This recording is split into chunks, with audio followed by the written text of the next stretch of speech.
स्वागत है zombie warrior with system में। एपिसोड 2। रियल कॉम्बैट में जाने के लिए केवल 20 स्लॉट्स ही मौजूद है और हमारी क्लास के सभी बिगिनर वॉरियर्स इसमें शामिल हो सकते हैं। प्रोफेसर राजीव ने क्लास में मौजूद वॉरियर की ओर देखते हुए कहा। क्लास में 20 बिगिनर वॉरियर्स थे और स्लॉट के लिए लड़ने की कोई जरूरत नहीं थी। अक्षित मदान कहाँ है? प्रोफेसर राजीव ने देखा कि क्लास में अक्षित मदान मौजूद नहीं था, इसलिए उन्होंने बाकी वॉरियर्स से पूछा।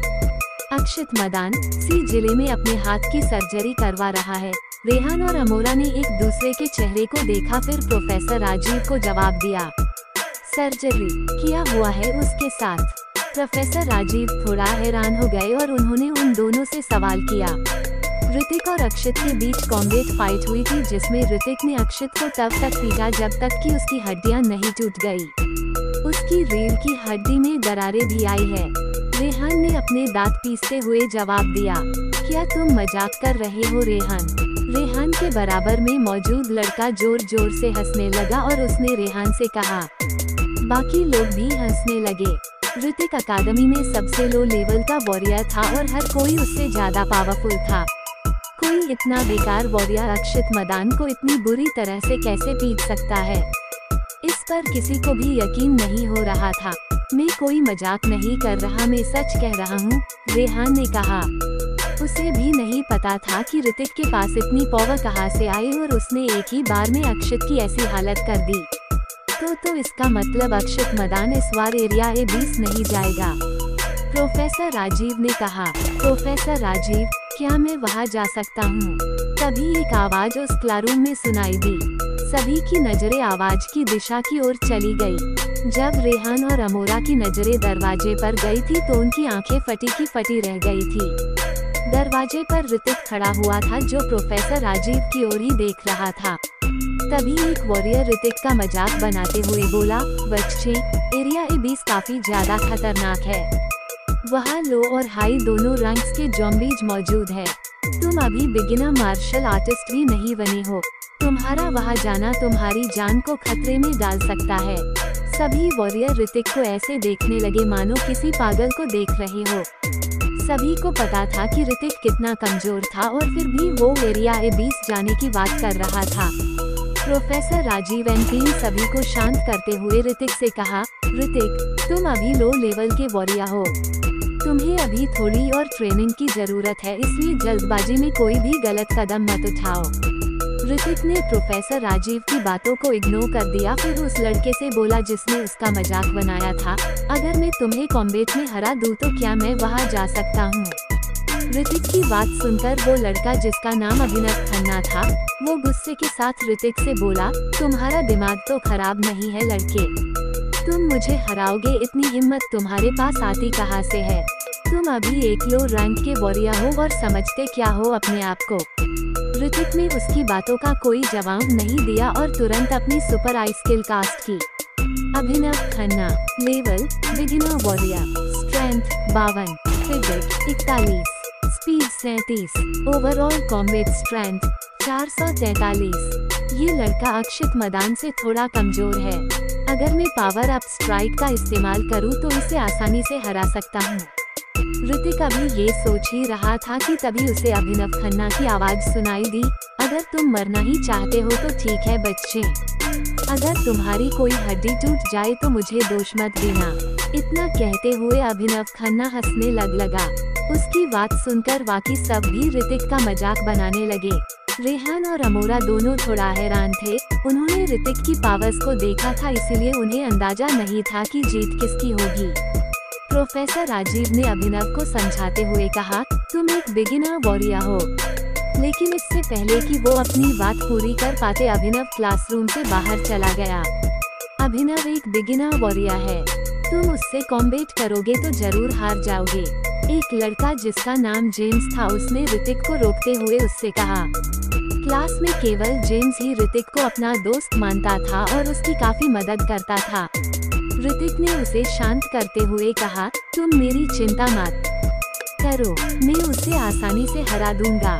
इतना कहकर ऋतिक भी क्लासरूम से बाहर चला गया। उन दोनों के वहां से जाते ही क्लास में हलचल मचना शुरू हो गई। तभी कोई लड़का ऋतिक का मजाक बनाते हुए बोला, आज तो ये गया, अभिनव इसे इतना मारेगा कि कई महीनों तक अपने कमरे से नहीं निकलेगा। तभी एक और लड़का बोला, चलो जल्दी चलो, उनकी फाइट देखने चलते हैं। जब वो ऋतिक अभिनव से मार खाएगा तो देखने में बड़ा मजा आएगा। यही सब बातें करते हुए सभी लोग क्लासरूम में बाहर चले गए। प्रोफेसर राजीव ने अपना सर पकड़ लिया। उन्होंने कभी नहीं सोचा था कि ऋतिक इतना आत्मसम्मानी होगा। आखिरकार वे दोनों उनके ही स्टूडेंट्स थे और वो नहीं चाहते थे कि उनमें से कोई भी घायल हो। इसलिए वो भी उन दोनों का मैच देखने बैटल एरिना की ओर जाने लगे। बैटल एरिना में बहुत से वॉरियर्स अपनी ट्रेनिंग में लगे हुए थे। जब उन्होंने ऋतिक और अभिनव को ग्राउंड में आते हुए देखा तो वे सभी उनका मैच देखने के लिए वहां पर इकट्ठा हो गए। अभिनव ऋतिक का मजाक बनाते बोला, ऋतिक अल्हावत, शायद तुम्हें किसी के सिखाया नहीं कि अपने सीनियर्स से कैसे पेश आते हैं। एक बिगिनर वॉरियर की रैंक पर उसकी फिटनेस लेवल ऋतिक से काफी ज्यादा पावरफुल थी। अब तू तो गया बच्चे, इतना कहकर अभिनव ऋतिक की ओर भागा। उसने अपने पंच में अपनी पावर्स को भरा और ऋतिक के सीने पर वार किया। बैंग! ऋतिक ने तुरंत अपना सीधा हाथ आगे किया और उसके वार को डॉच कर दिया। अभिनव का पंच काफी पावरफुल था, जिसके इम्पैक्ट से ऋतिक को अपने हाथों में हल्का दर्द महसूस हुआ। अभिनव के पंच के कारण ऋतिक के एंगर पॉइंट्स की गिनती 20 पॉइंट्स बढ़ गई थी। ऋतिक इंतजार कर रहा था कि कब उसके एंगर पॉइंट्स की गिनती 100 हो जाए, जिसके बाद वो एक पावरफुल हमला अभिनव के ऊपर करेगा। ऋतिक लगातार अभिनव के वार से बचता जा रहा था। वो पलटकर कोई वार नहीं कर रहा था। भाग कहाँ रहे हो? ऋतिक को लगातार उसके वार से बचता हुआ देखकर अभिनव का गुस्सा बढ़ गया था। हा, ये वास्तव में एक इडियट है, इसे केवल बचना आता है। एक बार ही अभिनव के हाथ लग जाए इसका तो कल्याण हो जाएगा। जब लोगों में ऋतिक को भागते हुए देखा तो वे लोग उसका मजाक बनाने से खुद को रोक नहीं पाए। रेहान और अमोरा को पता था कि ऋतिक भेड़ की खाल में भेड़िया था जो मौका लगते ही पलटवार करेगा। वे दोनों अभिनव की ओर तरस भरी निगाहों से देख रहे थे। उन्होंने ऋतिक को बड़ी आसानी से अक्षित मदान को एक ही बार में बेहोश करते हुए देखा था और फिर अभिनव तो उससे भी कमजोर था। 30 पॉइंट्स, 0.40 पॉइंट्स। इडियट, भागते कहाँ हो? अगर तुम्हारे अंदर हिम्मत है तो सामने आओ। अभिनव को काफी गुस्सा आ रहा था। उन दोनों का कॉम्बैट देखने के लिए वहां पर वॉरियर्स की भीड़ जमा थी, इसलिए वो ऋतिक को किक मारकर जमीन पर गिरना चाहता था। लेकिन ऋतिक उसे लगातार चमका दे रहा था और कोई भी पलटवार नहीं कर रहा था। हालांकि अभिनव ने उस पर कई बार किए थे, लेकिन ऋतिक ने उसके हमलों को अपने हाथों से डॉज कर दिया था। प्रोफेसर राजीव की आंखों में हैरानी साफी दिखाई दे रही थी। ऋतिक का टीचर जीने के नाते उन्हें उसके बारे में काफी जानकारी थी। भले ही ऋतिक ने उनसे ट्रेनिंग ली थी और काफी मेहनत की थी, लेकिन उसका पोटेंशियल और फिजिक काफी कमजोर थी, इसलिए उसका पूरी एकेडमी में मजाक बनाया जाता था। लेकिन किसने सोचा था कि आज ये लड़का अपने आत्मसम्मान के लिए लड़ जाएगा। हालांकि ऋतिक की पावर काफी कम थी, लेकिन प्रोफेसर राजीव को ऋतिक की आंखों में एक जुनून दिखाई दे रहा था जो उन्होंने पहले कभी नहीं देखा था। तू तो गया लड़के या? अभिनव का गुस्सा 7वें आसमान पर चला गया था और उसने एक पावरफुल हमला ऋतिक के सीने पर किया। ये तो अभिनव का सबसे पावरफुल हमला है, ये ऋतिक तो गया। अब सभी दर्शकों को अंदाजा हो गया था कि ऋतिक अभिनव ने वार से नहीं बच पाएगा और जमीन पर गिर जाएगा। एंगर मीटर इस फूल, क्या आप पावर अप स्ट्राइक का उपयोग करना चाहते हैं? यस। अभिनव का वार ऋतिक को लग पाता इससे पहले ही ऋतिक की पावर स्क्रीन से एक आवाज आई। ऋतिक के चेहरे पर बेरहमी भरी स्माइल आ गई और उसने एक पावरफुल पंच अभिनव की ओर फायर किया। ये बेवकूफ मौत को दावत दे रहा है।